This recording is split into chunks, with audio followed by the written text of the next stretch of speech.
I know, practically everything we've seen from this film from a marketing standpoint has led us to believe that this is not going to be pretty. But I'm here to tell you that the 2019 adaptation of Aladdin is actually a good movie.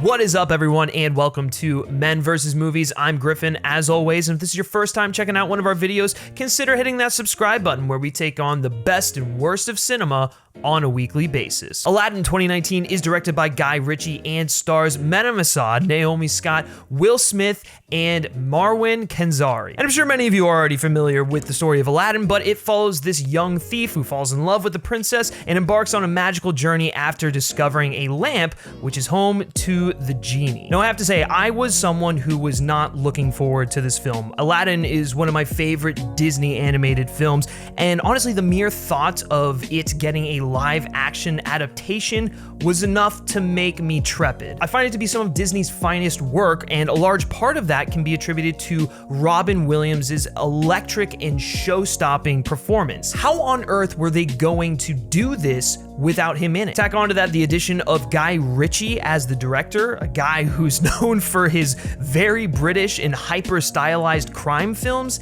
and this didn't seem like it was going to turn out that well. However, as much as it would be refreshing to see Disney dip their hands back into creating original live-action films, I was stunned at how quickly much of my initial fear and disinterest evaporated as Alan Menken's illustrious and regal score swept me off my feet, catapulting me into the vast and extravagant world of Agrabah. While it certainly took a minute to adjust to Will Smith singing, the second the orchestra began to swell into Arabian Nights, it was hard to resist the feeling of being transported to a whole new world. The city of Agrabah comes alive as this living, breathing global haven. Gemma Jackson, who was the production designer on Game of Thrones, perfectly blends regional authenticity with vibrant fairy tale colors to create a remarkably distinct, tangible, and realistic world. Jackson and the production team not only take into account Arabia, but the neighboring countries as well, enriching Aladdin's environment to the fullest. This attention to detail surprisingly pairs nicely with Ritchie's knack for documenting the world from a ground level, with a dash of urban grit,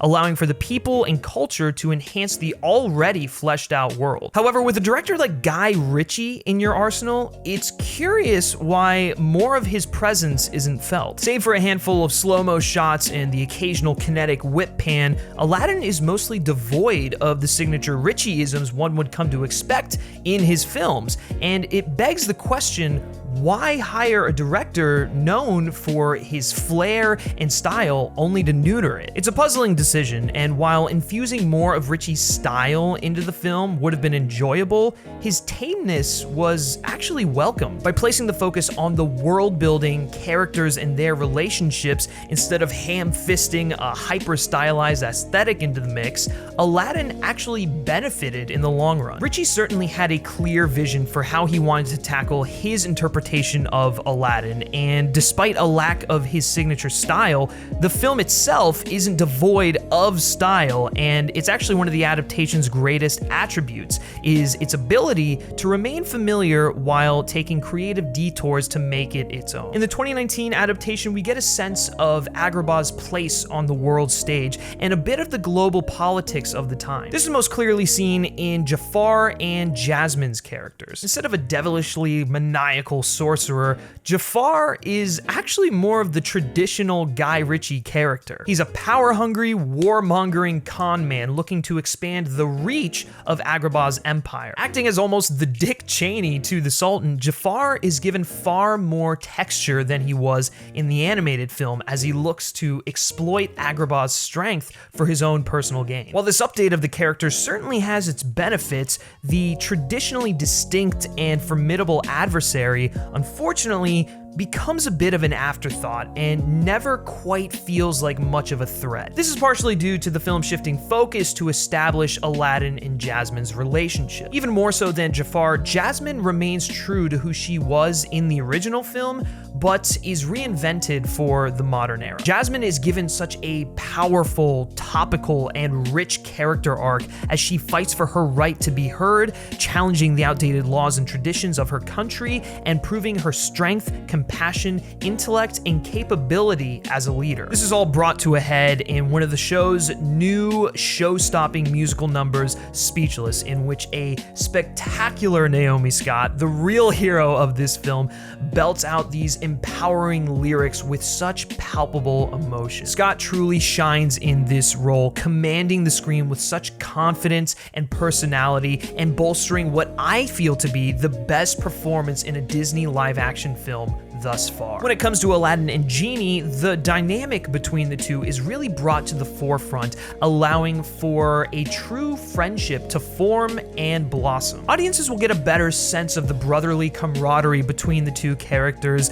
lending to some sweet, comical, and sincere moments. Similar to Naomi Scott, Mena Massoud will become the Aladdin for a new generation, and while at times his performance can feel a bit stiff, he overall succeeds in channeling the charisma, charm, and likability of the beloved hero. Massoud and Scott have such natural chemistry together, and when allotted the proper amount of time, form a believable romance. When it comes to Will Smith's take on the Genie, I will admit there was a bit of an adjustment period. Watch this. Because of how much of Robin Williams' larger-than-life personality is inherently in Genie, there were a few moments and musical numbers where the character just felt a tad too big for Smith, and this is most prevalent in the Prince Ali number. However, when the film veered away from trying to be exactly like the animated classic, that's when Smith was able to get in there, work his magic, and make the character his own. Smith's take on the Genie is more in line with that of a wingman, as he channels that infectious Hitch energy to help Aladdin out with his relationship troubles. This was a smart move on the filmmaker's part because it allowed Smith to stay in the pocket,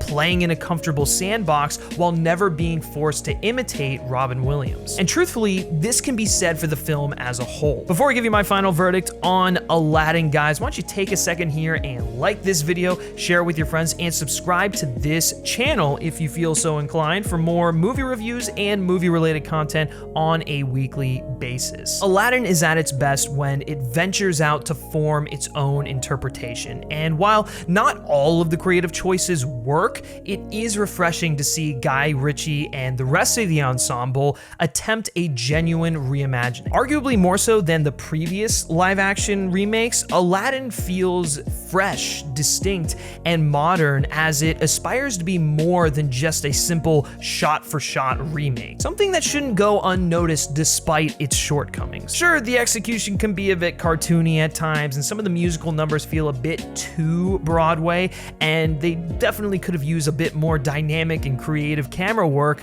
but ultimately, this is a magic carpet ride that I wouldn't mind experiencing again. And so, for all of these reasons and the reasons I mentioned throughout my review, I'm ultimately going to be giving Aladdin Armored Up.